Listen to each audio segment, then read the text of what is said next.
Okay, well, what I'm doing today, light permitting, because the weather keeps changing the lighting conditions for me, is show you something that I think most people don't, in the scooter community at least, don't actually understand, and that is that slime actually does need to be maintained. Now, probably many of the automotive users don't know that either, but there's a reason why they say it can only stay in there for so long, and that is that the act of spinning the wheel acts as a centrifuge. Now, if you don't know what a centrifuge is, I'll try and demonstrate it. Basically, a centrifuge is a thing that is commonly used in every blood laboratory at least, and a lot of other places, to sediment out anything from a suspension.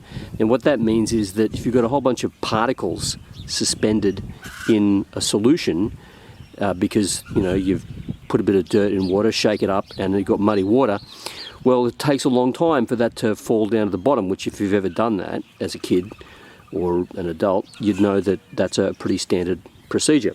You just let it sit there for a while and it all settles down to the bottom. That's because of gravity. So we can sort of imitate the same thing with centripetal acceleration or with centrifuging. And so I'll just give you a quick whirl.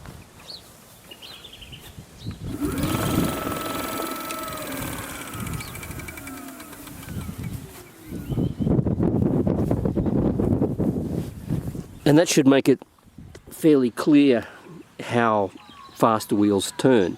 So after a couple of weeks of operation, or let alone months, what happens is that all of the really heavy particles fall to the bottom, and you've just got, two layers. Now, I know that they will put things in there to reduce sedimentation, but anyway, so the way to get around this problem, because what happens is the particles all just sit there and then the water layer is on the top, and I actually think the water layer goes away after a while, because every time you've got a small leak and air gets out, you're putting fresh air in there, which is dry, and so the water goes out because you've only had 60 cc's of stuff in the first place.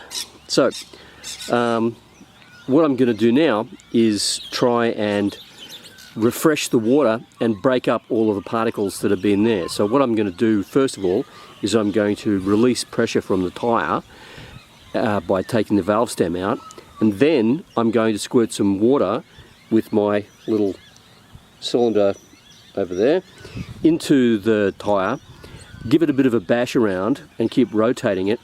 The bashing will, I hope, flake it off from the outside, and I know that in the past when I've done this, that it bleeds for a little while out of the punctures. Now, there's a tendency towards magical thinking in the modern world, and how does the magic of slime work? Well, it's got little tiny particles that clog up the holes that are caused by things puncturing your tyre, right? Or tube.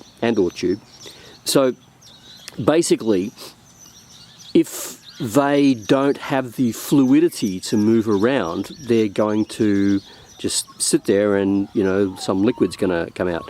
So what I'm going to do is I'm going to put an amount of water in there and then just basically move the tyre around and give it a little bit of time and a few whacks to try and break it up, and then repressurize it, and away it'll go. Now, it's important to remember that you need to suspend the scooter for this, because, well, you don't actually really have to, it just makes it easier.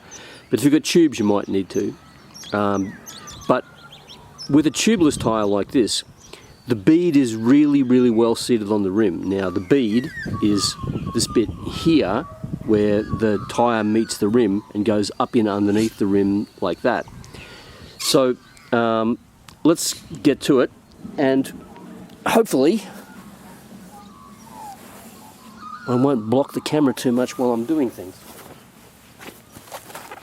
So, bring the valve around to where it's visible, take the cap off,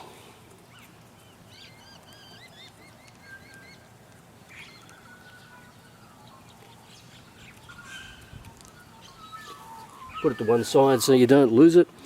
Now I've got caps, valve caps that have got the valve moving tool in them, so let's see if we can take the valve out with that. If I can't, I'll go and get the slime bottle.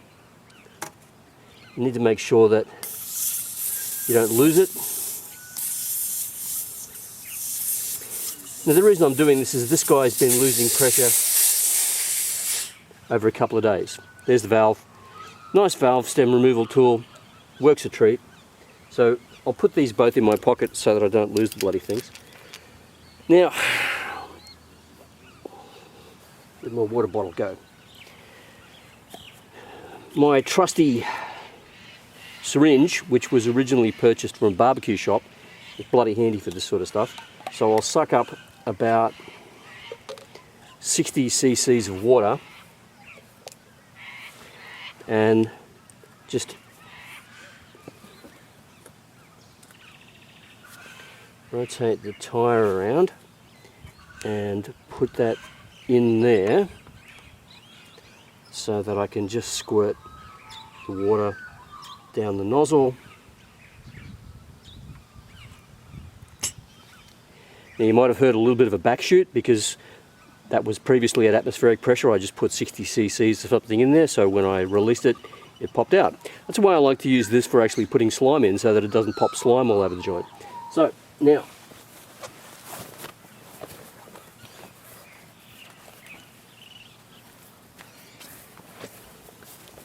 the bashing. Let's just move the water out of the way. So the tyre's now gone relatively flat. So I'm just going to hit it with a hammer while I rotate it around, which I believe is going to force anything.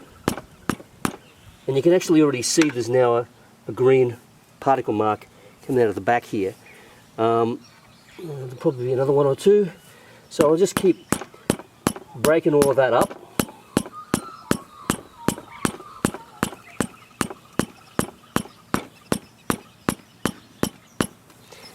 And then just rotate it around a few more times. You can see it's actually squirting out of the bead a little bit too there. So that's good.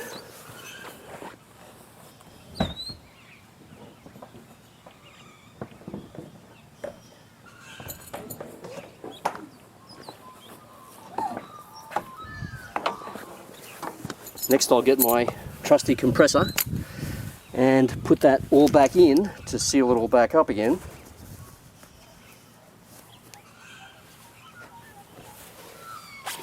So,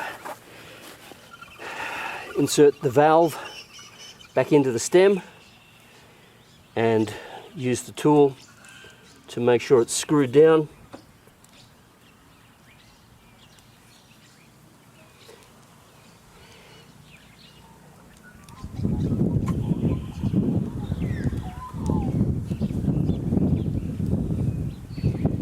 When they get to the end, it's fairly firm. You don't want to try and strip it, but you want to put a little bit of pressure on it to make sure that it seats. So then we can reinflate the tyre.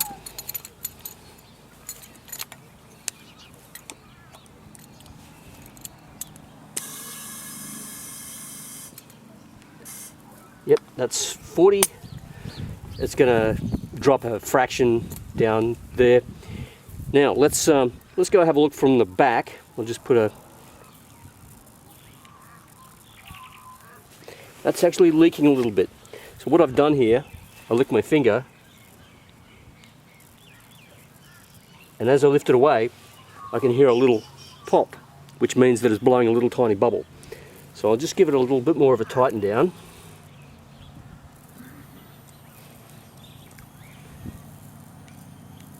Still leaking a little tiny bit. This is one of the reasons why at the very beginning of my electric scooting career I was quite convinced that I did not want to have pneumatic tyres. So let's just loosen it and tighten it again. Now you can already see that it's actually blowing bubbles out of one of the holes right up the top there. Let's see if I can move the camera around. So you can see there that that's now leaking substantially out of that hole, which is a fairly sizable hole. That doesn't mean to say it wasn't leaking there before. It just means that now that we've broken up things, that one was always leaking before. And so, yep, got a couple of holes, another one there. So the slime has been holding pressure, but remember, it's not magic. It's not a permanent thing. The tyre is punctured, but the slime is actually allowing it to hold pressure. So let's just give it a quick spin.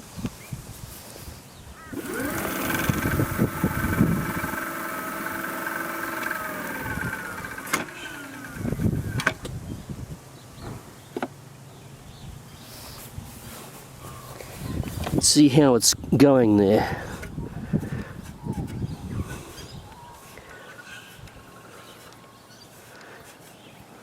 Okay, so it's got a little bit of a happening there and a little bit there, but it's not bubbling anywhere near as fast as it was before.